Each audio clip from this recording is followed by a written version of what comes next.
بسم الله والصلاة والسلام على رسول الله عليه أفضل الصلاة والسلام. ازيكم يا حبايبي؟ عاملين ايه؟ أهلا بكم في قناتي يوميات أم يحيى. فيديو بقى النهاردة أكلة سريعة، وأقدم لكم إن شاء الله أكلات كده سريعة في نفس الوقت خفيفة. فلو عجبك بقى يعني النظام دوت، وعايزين ان انا اقدم لكم حاجات كده على طول، اكتبي لي بقى في التعليقات، وان شاء الله اقدم لكم كل جديد. هنعمل بقى النهارده زي ما انتوا كده شفتوا سجق اسكندراني. هعمله بطريقه كده سهله وسريعه في نفس الوقت طعمها حلو. اول حاجه بقى بحب اعملها دايما لما بكون هعمل السجق، بعمل الاول اغلي ميه وانزله في ميه مغليه فيها ورق لوري وحبايين وشويه خل صغيرين، بس لسه هحط الخل. طب ليه بعمل كده؟ علشان خاطر اضمن ان السجق بتاعي اتعقم ويبقى كويس من بره، لان طبعا انتوا عارفين ان الجزار بقى ومن ايد لايد. انا بروح عند الجزار وانا بحشيه. يعني بصوا، انا مش بشتريه من اللي هو عامله، لا انا بخليه يعمل لي طلب مخصوص. يعني انا ببقى انا مثلا واختي جوزي وصاحبتي بنت خالي بنتجمع مع بعضينا وبنعمل الكمية اللي بتقضي المدفع، لان المدفع عشان تعملي فيه سجق اقل حاجة 5-6 كيلو عشان يرضى ان هو يشغلك مدفع مخصوص يعني. وبنشتري ده مش عارفة اسمه هانك ولا اسمه ايه اللي هو بيتحشي فيه دوت. وهو بقى بيحشي. فانا كده بصوا بقى اديته صدمة في الماء المغلية اللي هي طبعا متعطرة بورق الروري والحبهان، وحطيت له شوية خل علشان كمان يسهل عليا التقطيع لما اجي اقطعه.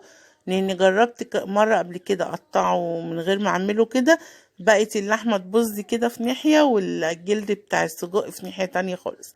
فلما تعمليه كده وتيجي تقطعيه بيبقى سهل عليكي خالص.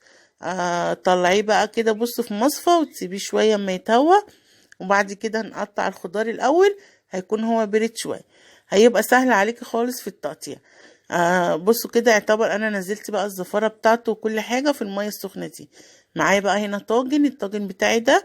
بدخله على النار، يعني بحطه على البوتاجاز من فوق وبدخله الفرن.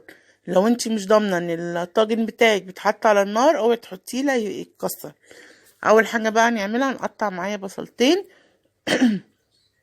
عفوا، معايا بصلتين هقطعه اللي هو ايه 4 كده حلقات عشان هندعكها بملح وفلفل وبهارات. كمية صغيرة لان انا عندي السجق بتاعي فيه كل حاجة.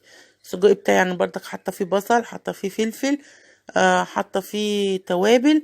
يعني السجق بتاعي من جوه انا مبهراه وموضباه على ايدي، وحاطة الحاجة اللي احنا بنحبها، وحاطة برضك جوز الطيب، وحاطة بهارات سجق بشتريها كده جاهزة. ومعايا طماطم ومعايا كمان فلفل، وهجيب فلفل الوان. بصوا بقى هنا انا حطيت شوية بهارات صغيرين وشوية ملح وشوية فلفل علشان ايه ادبل بيهم البصلة بتاعتي. طبعا انا هشيل المعلقة دلوقتي وهدعكه بايديا عشان خاطر انا عايزة اموت البصلة، ومش عايزة كمان ان الاكلة بتاعتي دي مش تاخد وقت كتير على النار. انا طبعا السجق انا ما سلقتوش، انا اديته بس صدمة كده بس عشان خاطر كل ده هدخله الفرن. فانا عايزه اموت البصلايه بتاعتي. هنا بقى خلاص غسلت ايدي هقطع الطماطم. عايزه بقى تحطي انا مش هحط طبعا الكميه دي كلها، انا هاخد بس حسب ما انا عايزه كام واحده. انتي بقى عايزه تكتري عايزه تقللي براحتك، وكمان ممكن تقطعي فيها بطاطس مكعبات. بيبقى حلو جدا، والبطاطس بتشرب من مية السجق بقى والحاجات اللي انتوا شايفينها دي كلها، فبتبقى طعمها جميل. حطيت هنا بقى قطعة زبدة وهقطع فلفل الوان. ده كان عندي بصوا في الفريزر، عايزه اقولك ان هو بتطلعيه وبتقطعيه عادي خالص مفيهوش اي حاجه. بستخدمه في الشيش تاوك. لو انتوا لاحظتوا ان انا مقطعاها مربعه، لان اكتر حاجه طبعا بستخدمها للشيش تاوك. ولو محتاجتي كده باخد منه عادي برضك بخرطه على ايدي بيتخرط معايا. حطيت هنا نص معلقه توم. ودوت الفلفل الاحمر برضك اهو خرطته صغير. هخرط بقى الفلفل الحراق ده. يعني انا كنت فكرة ان هو مش حراق لان هو تخين، بس طلع حراق شوية. انا بستخدم الفلفل الرومي في معظم اكلي عشان احنا مش بنحب الحراق. هتيجي شهد دلوقتي هتاخد حتة ولا انا مش حراق؟ ده الست قالت لي ان هو مش حراق. وطلع حراق، بس يلا بقى، المهم ان هو اتاكل. وكان طعم السجق الصراحة تحفة. هرجع اقولك، السجق بلاش تشتريه من الجاهز اللي متعلق عند الجزار ده، الا اذا كان بقى انت جزار عارفاه ومتأكدة منه، وبتشتري منه كمان يعني مرة واتنين، وبتتعاملي معاه وعارفة ان هو نضيف. لو انت حابة تعملي كده، يستحسن اختك، جارتك، صاحبتك، وتتجمعوا مثلا. يعني انا بعمل كمية وبحطها في الفريزر. صاحبتي كده، اخت جوزي كده. الصراحة بيبقى احسن بكتير من اللي بنشتريه بره. حتى لو تلاحظي ان هو ما شاء الله ده كيلو في بركة عن ما بتشتريه من عند الجزار. هنا بقى بصوا، هقلب كلها على بعضه كده عشان خاطر طبعا لما تيجي تغلي البصل تحت ما يشتش معايا بسرعة. في نفس الوقت كمان بصوا الالوان بقى حلوة ازاي، تفتح النفس.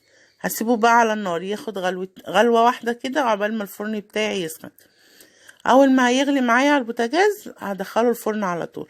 ما ينفعش طبعا ان الطاجن معايا هيبقى سخن وادخله الفرن بارد، لا، لازم يكون الفرن سخنة وعلى درجة حرارة عالية كمان.